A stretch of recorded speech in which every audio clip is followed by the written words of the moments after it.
What is going on, you guys? I am back out here working on the 7.3 for the dually swap, and it's now that time to actually make it a dually. I'm gonna pull off the rear axle, the single wheel axle, and get everything prepped up and make sure everything lines up. Just one more final check and we're all good. Let me flip the camera around, let me show you what I'm doing with. So as you can see, I've already pulled the bed off. It's not that big of a deal. You have two electrical connectors in the back for your bed. You don't need to pull your lights off. You just disconnect them from back here. However, in my case, since I'm not going to be reusing the bed, I went ahead and chopped them off. There's one and that's two. So I'm going to be actually reusing these connectors for the lights and everything for the bed that I'm going to be putting on, and that'll be a later video. But just disconnect those, and there's 4 bolts. I know on mine's the 8-foot bed. There's 4 bolts. They're a T50, I believe.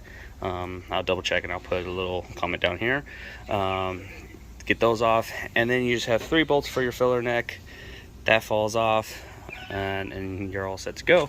So, but in my case, I had to pull the 5th wheel off right there. So, other than that, first things first that I'm gonna end up doing is removing my drive shaft.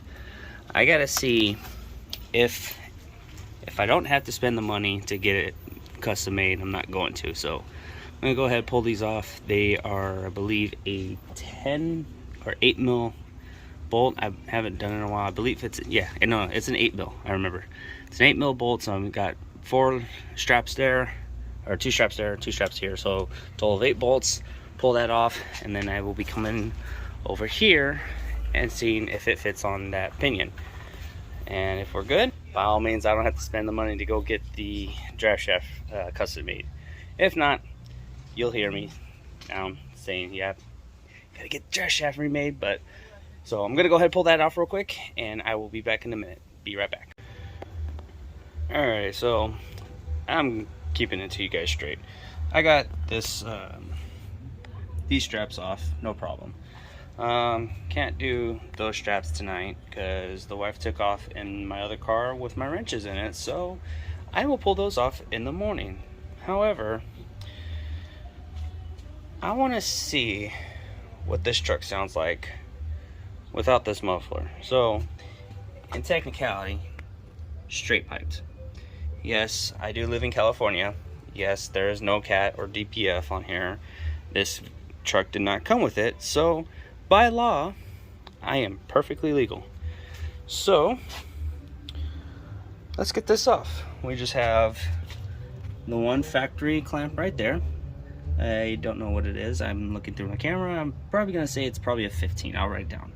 And then spacer or insulator, insulator, insulator, and then one more insulator, hangers, whatever you want to call them.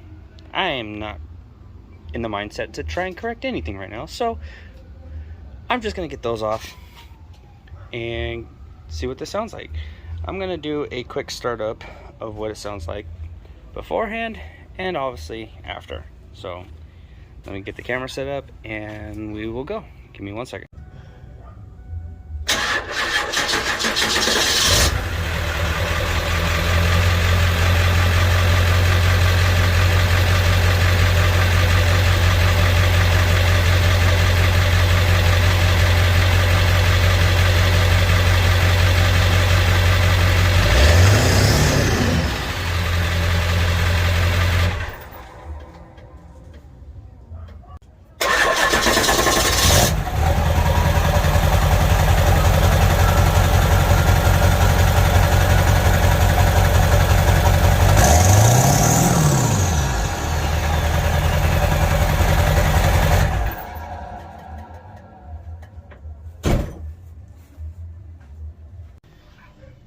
My personal opinion, sounds better straight piped.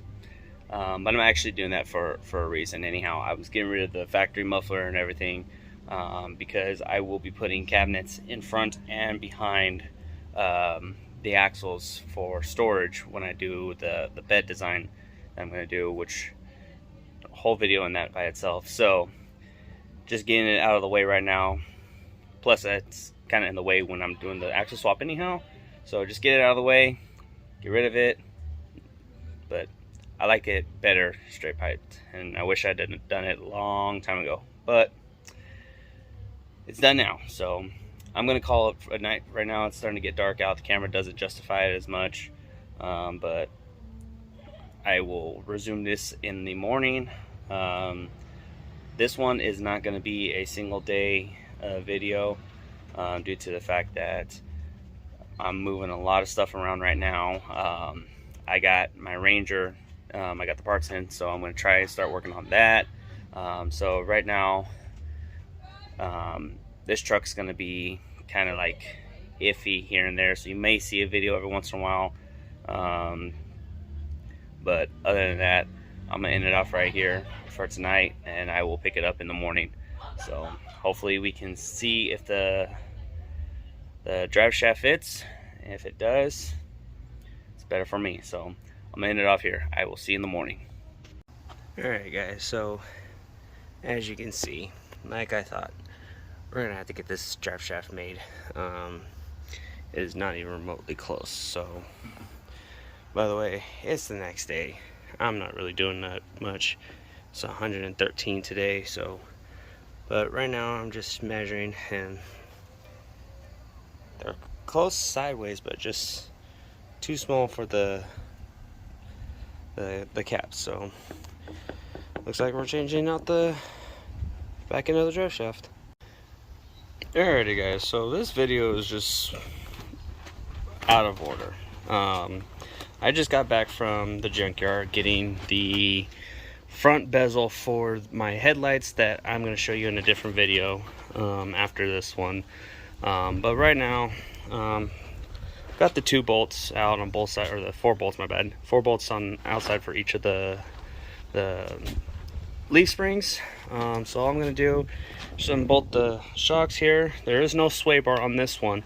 However, there is a sway bar on this axle, but like I said in the front axle video, they've already thought of that. That's where it goes for the sway bar. So kudos for Ford for doing that. So, and then the only thing I got to do is disconnect the ABS line, or the ABS sensor. Okay, as I was saying before, I was rudely interrupted by that phone call. Remove the ABS sensor, remove the brake line, the parking brake cables, and then the hose up there I'm gonna remove. And then this vent tube is just clipped right there. And then that's pretty much it. The axle falls out. I'll probably roll it forward to get this portion underneath. And then my plan is to roll the axles back to the jack stands, and then get my shop crane over in the front with the chain and lift, like right here, lift it up, pull the axle out, roll it back, or probably roll it over there or somewhere, because I still have to get this axle back underneath. But I'll probably wait till my neighbor gets here for that. But in the meantime, I can go ahead and take care of all this stuff right here. So other than that, it's hot. But once we get everything all said and done, we do have to go and get the axle, the drive shaft figured out. So when I was at the junkyard, I actually saw an F450. You'll see in the video, I pulled off the cap. This cap is for the U-joint from the 450. Measured it up on this axle. It's the same size. However, this hole is not the same size as this. I mean, you can tell they're just 2 different sizes. There you are. So once I get this over to my guy who's gonna help me with the drive shaft, hopefully he can help me figure it out. It is the same length overall. I measured everything. Everything seems to be in the same exact length. So the only way to fully know that is after I get my axle out. Before I drop this one, I'm going to make a quick measurement. I know that the axles have already moved, but they only fell downwards. So just get a rough estimate of where it's supposed to be, and then go from there. So I'm gonna stop yabbering. I'm gonna get working into this. Okay, guys. It is hot again. So let me go ahead and flip the camera around and show you what I did to get these out. So obviously these jack stands are too short. To get that out, I wrapped the chain around this subframe and lifted it up with my engine hoist. There you go, that's a little bit better. So that's lifted up pretty high. I got the drip pan catching all the brake fluid.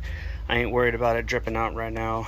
I'm gonna bleed the entire system, flush out all the old brake fluid and put fresh brake fluid in anyhow. So next thing I'm gonna do is I have to tackle on getting a couple of the leaf spring mounts taken off. I noticed that I couldn't use the front ones due to the fact of where the cross member is for my fuel tank. The rivets that hold that in hold the front leaf spring purchase, and the rear leaf spring purchase I won't be able to use from the 550 because of the fact it interferes with my my tow hitch, my bumper pull tow hitch. So I'm not even going to bother dealing with it. So I'm just going to pop those off, and then, like I said, wait for my neighbor to get here. I'm probably going to lower this thing back down onto the jack stands just for safety wise, and wait for him to get here. He should be here within about an hour or two. So hopefully he comes. Hopefully it doesn't get too hot. In the meanwhile, I'm going to hold off on this. I'm going to start working on the next video for the headlights, so that way I can try and get them both out roughly around the same time for you guys. But other than that, I'll see you guys in a bit once I go ahead and put this in. I'm not going to make it a two-part series because of the fact that all the other stuff that I'm going to be doing, like the drive shaft and the bed and all that, I'll make a whole different video for you guys. And then I'll probably put this as like a dually playlist for you guys. So hopefully everything can go from there, because there's going to be a lot more stuff I'm going to do to this vehicle in terms of the dually swap. So see you guys when he gets here. Alrighty guys, so unfortunately my 1/2-inch impact gun with a 30mm socket cannot break off those bolts.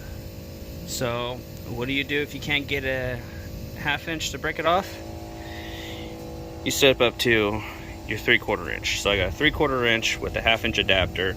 Yes, it is central pneumatic. Yes, it's a Pittsburgh freaking adapter, but let me tell you, as a forklift technician, my last job was a forklift technician. I use this gun daily to break loose lug nuts off of like the bigger forklifts, like 120,000 pound capacity or bigger. So this thing has put in its work and it's ready to go. She's ready to go. So I'm gonna let the air compressor fully fill up before using this thing, because it takes a lot out of my compressor that I have in my little garage over there. So let me let this fill up real quick. We're gonna get those brackets off right now. Whew, man, I tell you what, bolts being on since '99 with Loctite and rust puts a workout. So even with this beast, could not break through all that rust. So I had to use my long breaker bar, and I had a pretty substantial bend in this this ratchet right here. But you know what? Cornrow comes in flex, and this one doesn't even have a full flexing head, so it doesn't flex too much. It literally locks right there. I love this thing. If you guys want, that's the part number right there. Let me see if I can get it. CTGSSR72XL. It splits in right here. There's a little cap that this can attach onto. It's a 1/2-inch drive, but they give you a 1/2-inch to 3/4 inch drive if need be, and this thing is a beast. That and a BB blaster. So I had that shit soaking overnight. So it is hot now.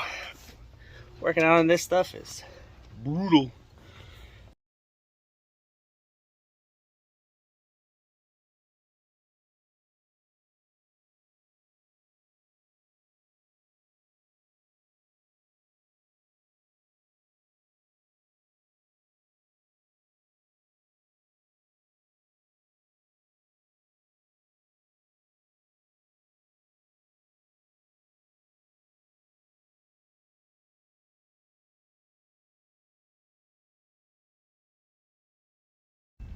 Alright, so after struggling for a while to get the axles up underneath,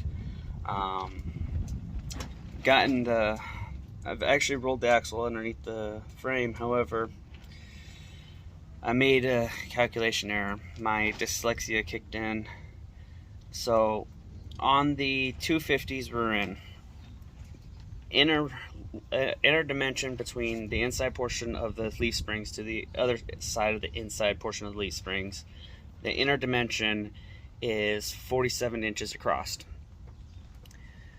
When I measured the leaf springs, I measured them at 43. So my dyslexia, I'm sorry, 44, 43, something like that. Anyhow, I was about 3 inches off total left to right between the leaf springs. I may have measured them from the outside, or I thought I measured, I don't remember. When I measured incorrectly. So I gotta figure out a way to be able to push the leaf springs out 1.5 inches on both sides. That way they're still centered and everything can still work. However, let me show you what I have to deal with. Right here is that little pilot pin right there.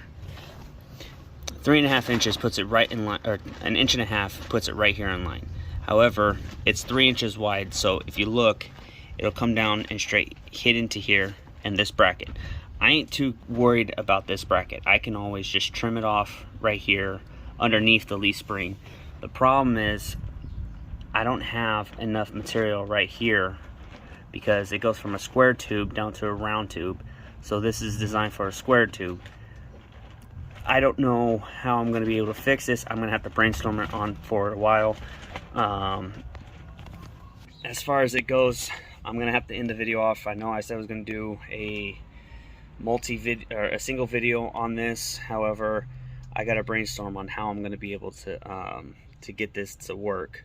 Whether I got to weld up a bigger plate on it to extend it out a little bit further, with a support underneath on top of the axle, or what I don't know what I'm going to do. Leave your suggestions down in the comments. I definitely need help on this one. If anybody of you out there who has been in a situation where you're switching axles, where they're either bigger or smaller, I know a lot of people who do like drag racing and all that put the smaller axles in, they have them cut. However, I need them extended. Cutting is one thing, shorting them is one thing, but extending them is another thing. So I don't know. Let me hear what you guys think. Put it down in the comments below. But as far as that, like I said, I'm going to end it off here. Once I figure this stuff out, we'll go from there and hopefully get this thing finished. But in the meantime, I will definitely get the drive shaft taken care of, so I'm not having to wait on that. So other thing, I lost my train of thought. So hope you guys stuck around and liked this video. Don't forget to like, comment, subscribe. As of recording of this video, we're almost at 100 subscribers, which I never thought I would get there so quickly. I want to thank every single one of you who subscribed and stuck around to the end. Let's keep getting those things up there. As soon as I get 100 subscribers, I'm going to do a big thank you short video on it, and I hope we can get to 1,000 afterwards. So let's just keep hitting those the like and subscribe buttons. So, and then comment what you think. What do you guys want to see from me? Do you want to see more shop work, stuff like that? Because I am a smog technician. So let me know what you guys think. Leave your comments down on the bottom. Give me some advice on this, and I will see you in the next one. Peace.